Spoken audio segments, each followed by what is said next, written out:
What's good, guys? Your boy Aftermarket Buddy. I started on the brake lines. So I'm going to show you the first thing that I'm doing, which was the ABS stuff. And we're going to cut to that first. And then from there, we will move on to what I am doing next. But this was another day. I was here another night. And I know I was going to get all this done. So I was going to put it all in one video because it was all had to do with the brake lines. So let's go back to that. Right now I'm bolting some of the stuff with the ABS stuff, getting some of the brackets off so that I can start getting ready to bleed. What I'm going to try to do is undo all these brackets here. There's this one, and that one, and then pull them towards the center. And the reason I'm doing that is so that I can undo all the brake lines in the center with a little bucket there, so all the fluid will go to the bucket versus just doing them there and then it drip on the paint and drip all over the floor. The ABS module and the track module is now out.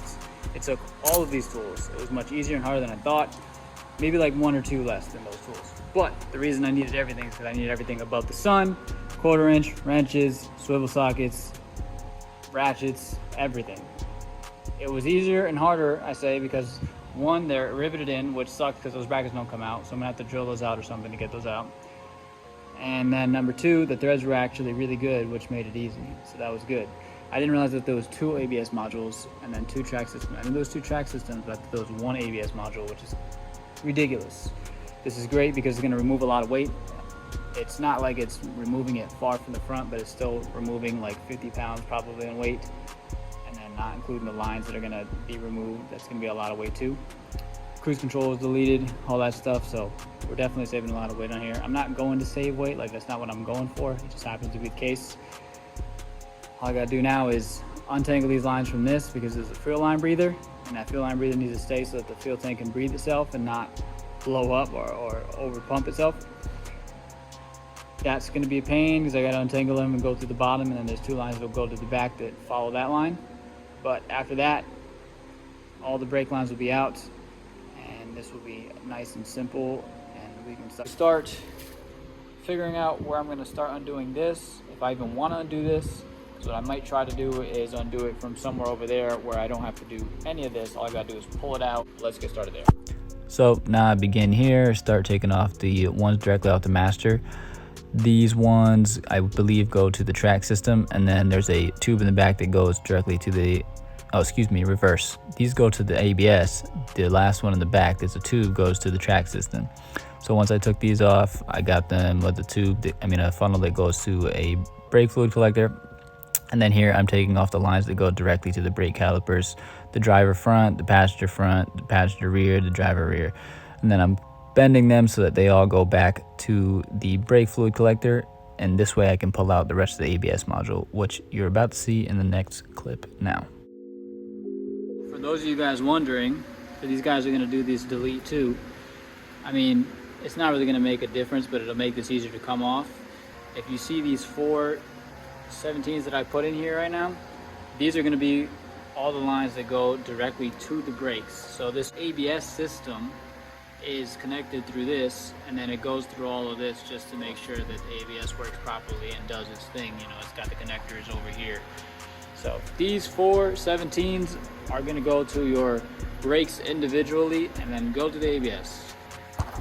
So if y'all saw that, you probably saw me fighting these damn lines. Now, I'm sorry if it's a little windy, if it's a little noisy. I'm gonna try to talk loud for y'all, but let's check this out. So if you guys noticed, so track system's out, ABS modules are out. Yes, these lines are still in. So the reason that I bent them all crazy like that is to point them all into there. What those are is, this is the brake line for the front left wheel. That one's over there, still over there. It doesn't reach anything and it's not leaking, so I'm not worried about that one. And then these other 2 weird ones go to the back, to the rear driver and the rear passenger. So the next step will be picking up the car and actually going through and following them back and taking them all the way out, but I'm not gonna worry about that for now. For now, I'm going to try to get the rest of the fluid out of these ones and let this drip for quite a bit and start getting those brake lines out of the pack because they are definitely deep in there and it's definitely crusty. Okay, so we got a little progress done. These are the lines that come to the front from the rear brakes. So they go down and then they split. There's two of them, they're already split, but one goes to this side, the other one goes to that side. I cut them early so I could just get them out from the bottom so I could snake the other ones through. These ones go over the subframe, and then there's one that goes in between all this stuff over the subframe to the other brake, and the other one splits off this way and obviously snakes from out from under here and comes to this brake right here. So now I'm going to start the lines up front. I'm going to probably start from that one, snake the line through there, and then kind of route it over here to a T and get a T going over here so that I can snake the other one to over here. On these setups, the back one is for the front, and the reason for that being is because there's more fluid in the back. So obviously the fronts need more fluid because they're bigger brakes, and then the front one goes to the back because it has less fluid up here on the reservoir. So that one needs less fluid for the back brakes because they're smaller. This line I got to figure out what I'm going to do with. This is for the ABS system, and it just pisses out ABS fluid. I might just plug it or something, and then this other one over here is just vacuum. It goes to the intake so that it can have suction. All right, let's get on to that. What's going on right now is I got the front lines routed and shaped up. You can see all the shiny stuff. This is all the copper. I forgot my 10 mils to put on this side, but I had my T, so I could do the T. So I did the T for the front brakes. So this T goes down to this one. And like I said, I forgot my 10 mils. I don't have these done yet, but this is gonna go to this right here. I'm debating whether I want to do a coil and then go back here, or if I just want to do a bend. And then obviously the other side from the T goes through the back of the engine bay, and it goes down into that hole and pops out over here. So that's done, and same thing. I might do a coil here and go into that, or I might just bend it. So we'll see when we get there. This extra line here is just one that's going to go through the back and get it set up on the T to go two separate lines to go to the rear, the rear passenger and the rear driver, and this one will go directly to the master. And I got to figure out what I'm going to do to plug this.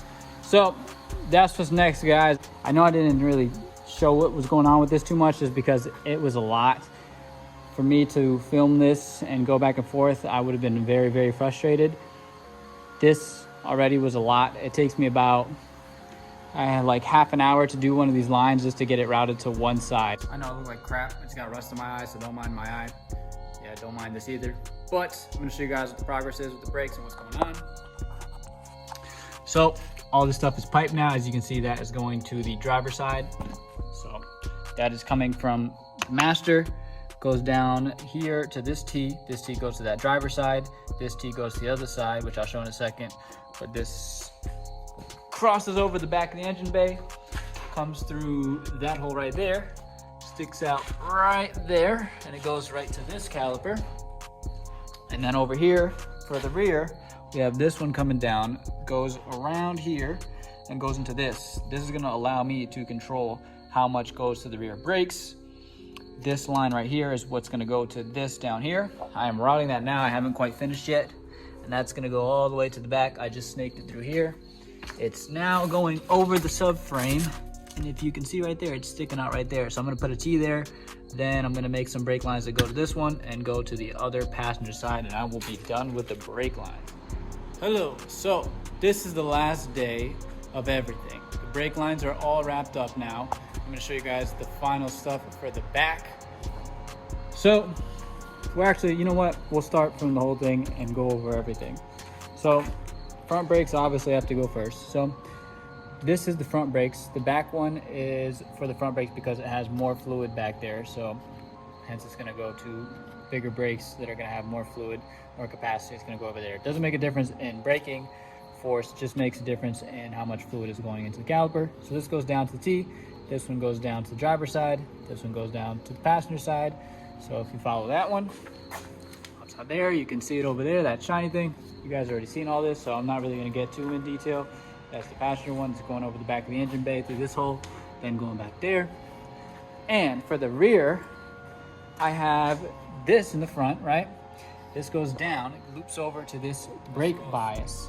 Now the reason I have this brake bias is what it's going to do is as soon as you put this in, it creates it so there's a 60-40 split. So most of the braking force goes to 60% of the front and 40% of the back. Now you can reverse this by putting this to the front brakes, and you know, this is maybe if you got a drag setup, other stuff.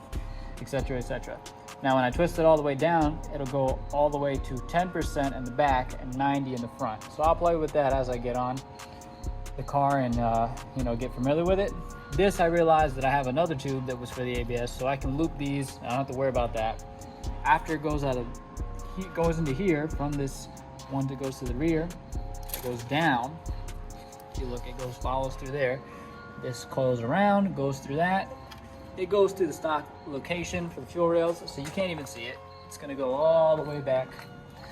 And if you look, if you see that shiny piece right there, it snakes into here. Let me see if I can get a light real quick. So, yes, I know you're seeing line already. So that rear line that comes from the rear of from the front of the car to the rear, if you look over there, it's the only copper line. It goes up, snakes up through the stock location of the old brake lines, comes through here, snakes to the top of the subframe, comes to that T right there. Hold on, I'm trying to get a good angle. So that T goes to the passenger side on the rear, and this one goes to the driver's side on the rear. So now they are all piped and all set. And the next thing, we'll be testing them, which will be for another video. But they're good to go. With that being said, guys, peace out. I hope you guys enjoyed this long brake line video. I know there's a lot going on. I just wanted to keep it all together. And y'all see me next week. Later.